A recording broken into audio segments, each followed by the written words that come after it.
why Mahatma Gandhi laid such emphasis on khadi. Why was it that he framed the entire Indian freedom struggle around the concept of khadi? And why is it that he only wore khadi? Because khadi is not just a cloth. Khadi is the expression of the people of India. It is the imagination, it is the sentiment, it is the productive force of the people of Aaj pehnaun khadi. It is the expression of the people of India. Speaker sir, whichever state you go to, you will find different fabrics. There's the Himachali cap, Assamese gamcha, Banarsi sari, Kanchipuram sari, Naga jacket, and you will find that all these fabrics represent the people. When the people of Assam give you the gamcha, they're not just giving you a piece of cloth. They're giving you an expression. They're giving you a piece of their history, their tradition, their future, their imagination.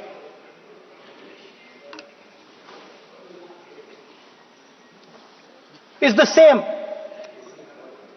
when the Nagas wear their jacket.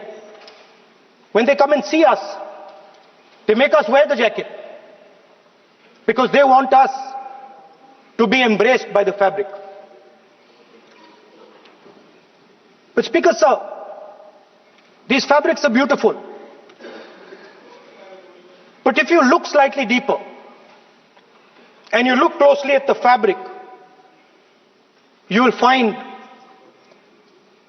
that each one of them has thousands of little threads embracing each other. A Kanchipuram sari might have a golden thread, but the golden thread means nothing without the green thread or the yellow thread near it. The other thing to notice about the sari or any other fabric is that all the threads are equal. No one thread is superior to another thread. They all come together. The threads cannot protect you. The threads cannot keep you warm. But when they come together as a fabric, they can keep you warm, they can protect you, they can express what you have in the heart. Speaker sir, in the same way, our nation is also a fabric. It's a fabric made up of 1.4 billion people, and the fabric is woven together by the vote. Let me repeat it. It is a fabric of 1.5 billion people, and it is woven together by the vote. Everything that we see, in fact this house where I'm standing today, the Lok Sabha, Rajya Sabha, Vidhan Sabhas across the country, Panchayats across the country, none of them would exist if the vote did not exist. We talk with great pride about HAL, BHEL, ONGC, Tejas, Chandrayaan. We have a list of things we say. Not one of those would exist without the vote.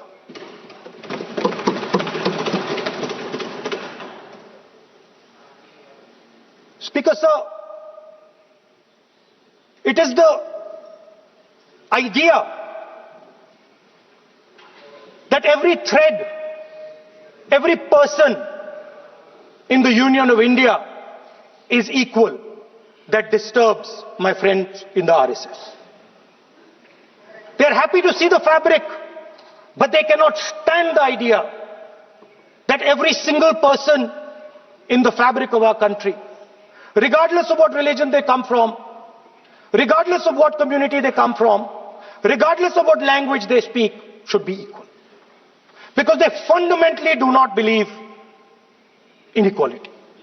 They believe in a hierarchy, and they believe that they should be on top of that hierarchy.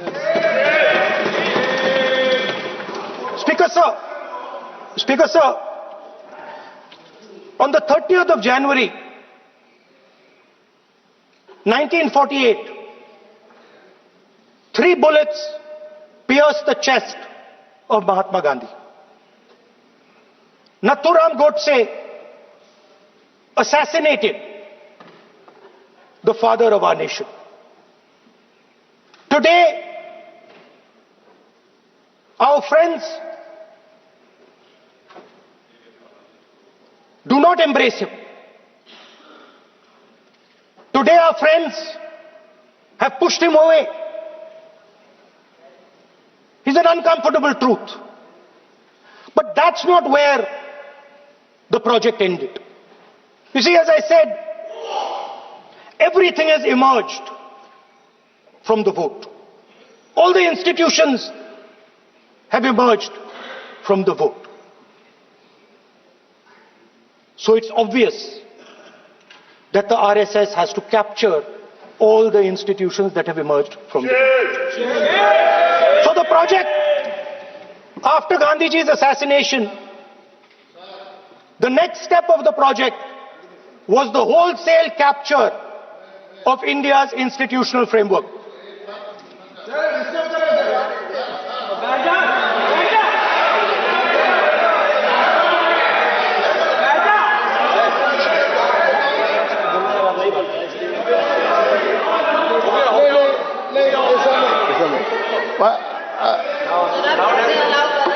So what is this, sir? Sir,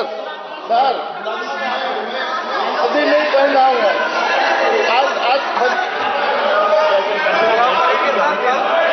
I'm doing. मैं बुलाता हूँ. Please बैठिए. So, please.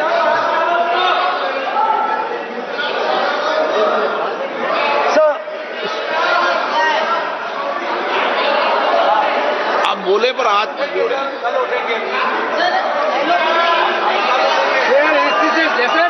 Sir, these are uncomfortable truths, but they have to be spoken.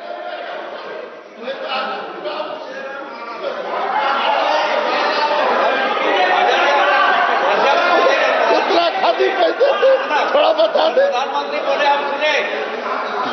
So these are uncomfortable truths, but they have to be spoken. My friends don't like the connections I'm making. They're disturbed by them. It's obvious. Speaker sir, so after the father of the nation was assassinated, his vision of an equal India, of an India where institutions belong to the people, had to be destroyed. And so the process started, and the RSS attempted to capture one institution after the other. And I will give some examples so that it is crystal clear that this is the case. Everybody knows how vice chancellors are placed on top of Indian universities today. Every single person knows this. You go to any university, you speak to any youngster in India, he will tell you that it does not matter whether the professor has qualifications, it does not matter whether the professor has a scientific temperament. The only thing that matters is the professor belongs. माननीय सदस्य, एक minute. माननीय सदस्य, चुनाव सुधारों पर चर्चा हो रही है। सर ये मैं उसी पे कर रहा हूँ सर। आप किसी भी संगठन का नाम जो इस हाउस में उसका नाम ले। एलओपी है तो इसका मतलब ये नहीं है। एलओपी का मतलब नहीं है, आप जनरल बात बोलो। आप राष्ट्रपति भाषण में बोलिए जनरल बात। सर हम लोग सुनना चाहते हैं। सर स्पीकर सर हम लोग सुनेंगे शांति से। हम लोग शांति से सुनना चाहते हैं और ये आप लोग सुनिए ना क्या कहना चाहते हैं। धमकी देंगे आप? हम लोग सुनने के लिए बैठा है। अभी तक नेता प्रतिपक्ष एक शब्द चुनाव सुधार पे अभी तो आया ही नहीं है। संसदीय कार्य मंत्री बोल रहे हैं। मैं स्पीकर का परमिशन से ही बोल रहा हूँ। हम सुनने के लिए बैठे हैं। अरे हम सुनने के लिए बैठे हैं। नेता प्रतिपक्ष चुनाव सुधार के लिए जो सुझाव देंगे सुनने के लिए तो हम बैठे हैं, लेकिन चुनाव सुधार को नहीं बोलते हुए कहा जो इस सदन से कोई वास्ता नहीं, जो संगठन उसका कहानी किसी और का बोलना ये कोई उचित नहीं है। समय बहुमूल्य है, समय का मर्यादा भी है। सबका सब यहाँ सुनने के लिए बैठे हैं और ये समय बहुत कीमती है, इसलिए हर एक पल अच्छा शब्दों का कोई अच्छा ज्ञान दे, सुझाव दे, सुनने के लिए हम लोग बैठे हैं। मेरा एक सीमित अनुरोध है नेता प्रतिपक्ष से, आप विषय पर ही रहिए। हम लोग सब बैठे हैं, गृहमंत्री जी भी सुनने के लिए बैठे हैं, लेकिन आप विषय पर नहीं बोलेंगे तो जो विषय तय किया गया है उसे क्या मतलब है। अगर चुनाव सुधार पर ही नहीं बोलेंगे तो फिर इतना समय सबका क्यों बर्बाद करना चाहते हैं नेता प्रतिपक्ष। Should I leave? Then you speak. Should I leave? You speak then. You speak. What is that? You are parliamentary affairs minister. You are a parliamentary affairs minister. You are disturbing the lobby. How can it be? You are a parliamentary affairs minister. You are disturbing the subject में नहीं आपका lobby. आपका lobby subject में नहीं. ये विषय The discussion, one second. The discussion is about the vote and electoral. The discussion is about the vote. एक minute sir मुझे बोलने दीजिए। एक मिनट एक मिनट बैठिए। एक मिनट बैठिए।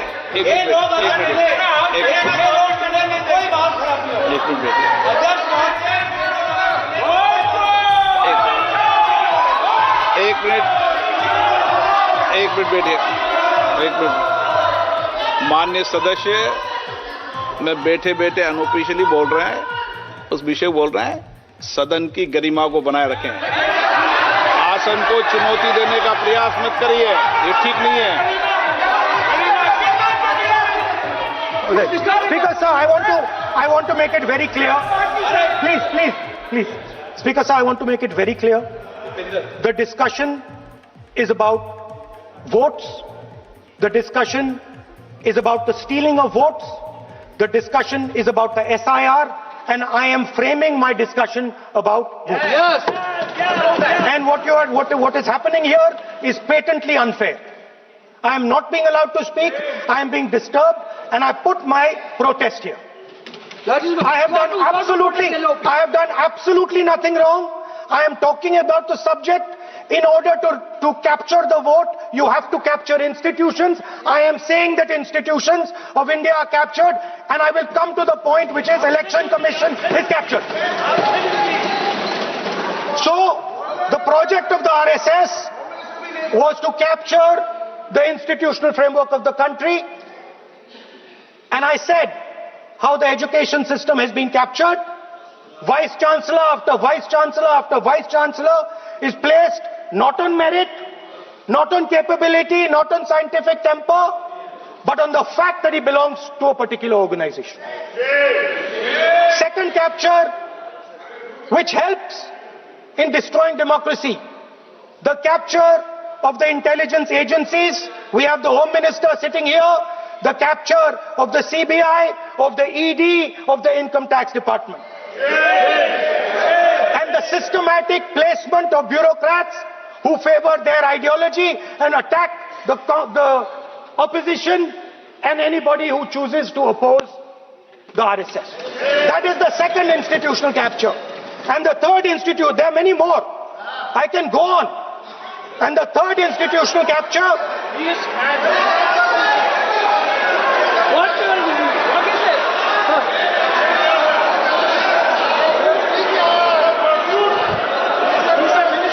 मानिए प्लीज, प्लीज मानिए.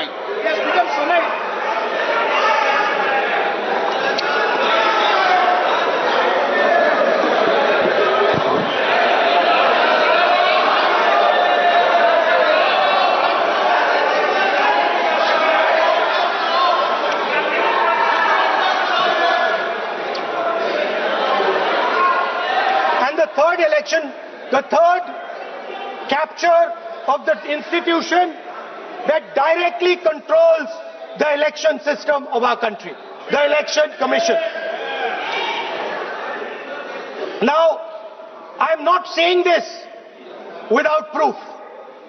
I have put forth adequate proof about how the Election Commission is colluding with those in power to shape the elections. But I want to ask three questions first, which will make it very clear that the BJP is directing and using the Election Commission to damage India's democracy. The first question, why is it that the CJI was removed from the selection panel of the Election Commissioner? What motivation could there be to remove the CJI? Do we not believe in the CJI? Of course we believe in the CJI. Why is he not in that room? I sit in that room. It is so-called a democratic decision. On one side, Prime Minister Narendra Modi and Mr. Amit Shah. On the other side, the leader of the opposition. I have no voice in that room. What they decide is what happens. So the first question, why is the Prime Minister and Amit Shah so keen on choosing exactly who the Election Commissioner is going to be? Second question, and even more devastating question. No Prime Minister has done this in the history of India. In December 2023, this government changed the law. They changed the law to make sure that no election commissioner could be punished for any action they take while they are election commissioner. Yes. Immunity. Why would the Prime Minister and Home Minister give this gift of immunity to the election commissioner? Why would they need to give this tremendous gift that no Prime Minister has given ever before to the election commissioner? Yes. Mr. Shah is looking into the ceiling. Maybe he will answer this question when he speaks. And finally, why was the law with regards to CCTVs and the data that they contain changed? Why was a law put in place that allows the Election Commission to destroy CCTV footage 45 days after the election? What is the need? The answer given is it is a question of data. It is not a question of data. It is a question of stealing the election. Now, what is the result of this institutional capture? What is the result of controlling the Chief Election Commissioner and the Election Commission? First of all, we have a set of election campaigns that are tailored for the Prime Minister. 3-month, 4-month, 5-month long campaigns are taking place so that the Prime Minister's schedule can be fitted in to the program. Second, we have a Brazilian woman who appears 22 times on the voter list of Haryana. Please. No. 22 times this lady appears. एक minute. एक minute please, एक minute. आप नेता प्रतिपक्ष है, मैं इस तरीके से सदन की कार्रवाई नहीं चलने दूंगा। ये सदन है, सदन की गरिमा को बनाए रखें। आप सदन की गरिमा से बोलेंगे तो ठीक, नहीं जैसे सदन नहीं चलेगा। नो, गलत तरीका है आपका, नहीं होगा। आप ले रहिए, आप ले रहिए। नहीं, माननीय प्रतिपक्ष के नेता, आप पहले अपने सदस्यों को समझाइए। नहीं चलेगा, नहीं, ठीक नहीं है। नो, नहीं, बिल्कुल नहीं चलेगा। अगर आप सर माननीय प्रतिपक्ष के नेता, आप अपने सदस्यों को गरिमा समझाइए। सर, बट ये तरीका आप इतने सालों तक यहाँ पर रहे, ये तरीका उचित है क्या? सर, विरोध का तरीका होता है, लेकिन ये उचित तरीका नहीं है। तरीका इधर से नो, उधर का तरीका क्या है सर? नो, सबका तरीका उधर से होगा, उधर से भी बोलेंगे, इधर से बोलेंगे, सब जगह से बोलेंगे। Speaker sir, I don't agree with the showing of photographs here, but it is a reflection of our democratic structure. This is what is happening in our democracy, that you're not allowing us to show. This Brazilian woman has appeared 22 times on the voter list in Haryana. And not only that, there is one woman whose name has appeared 200 times, more than 200 times in one booth in Haryana. And it is very clear, and I have proven without doubt, that the election of Haryana was stolen and the theft was ensured by the Election Commission of India. I've said it again and again and again. Now, nowhere has the Election Commission answered my questions. The Election Commission has not told me why this lady's picture has appeared on the polling list. They have not told me why lakhs and lakhs of duplicate voters are existing. They have not told me why a BJP leader is coming from Uttar Pradesh to vote in Haryana. These are straightforward questions. And there is clear proof which I have put in front of the country. Right? But the Election Commission has no answer to these questions. And that is the result of the complete capture of the Election Commission by the people across the aisle. By the way, you're talking about SIR in Bihar. Let me say something about SIR in Bihar. Why is it that after the SIR in Bihar, 1.2 lakh duplicate photos are existing in Bihar, in the voting list? If you've cleaned up the voting list, why are there 1.2 lakh duplicates in Bihar? And we've not just proven this about Haryana. We have proven this in Karnataka, we have proven this in Maharashtra, and I'm absolutely certain this is how you're winning elections in Madhya Pradesh, in Uttar Pradesh, in Bihar, across the country. Now, so what I'm putting on the table is, it is very clear that you've captured the institution. I've shown the mechanism of that capture. I'm also showing you how the Election Commission is doing things that are completely out of line. I'm not getting any answers. Right? So now, let us come to how, when we are talking about electoral reform. Electoral reform is very simple. The point is, nobody wants to do it. The government doesn't want to do it. What does electoral reform require? What we've been saying. Number one, give machine-readable voter lists to all political parties 1 month before the election. That's the first step. The second step is take back the law that allows the destruction of CCTV footage.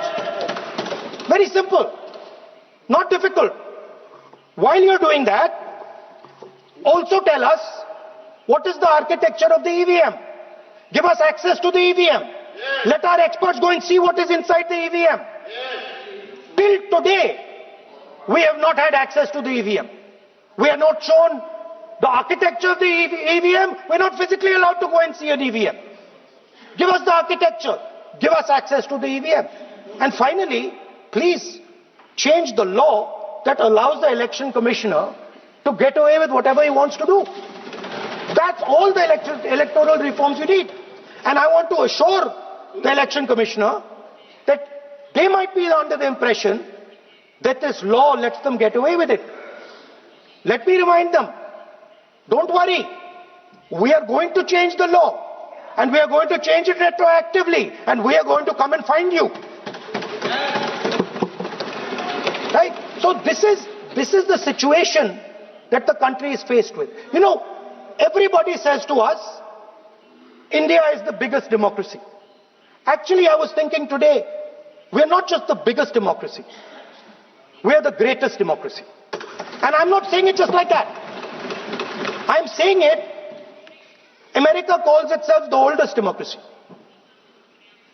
But the democracy that weaves together the largest number of people, the largest diversity of people, the largest number of languages, the largest number of states is this country. And so our most powerful asset, the thing that stitches together the entire concept of modern India, stitches together the fabric of modern India, brings people together, allows them to build this great nation, is being attacked by these people. They're destroying it. You know they're destroying it. I know they're destroying it. And they know they're destroying it. And I'd like to conclude by saying that the biggest anti-national act you can do is vote Chori.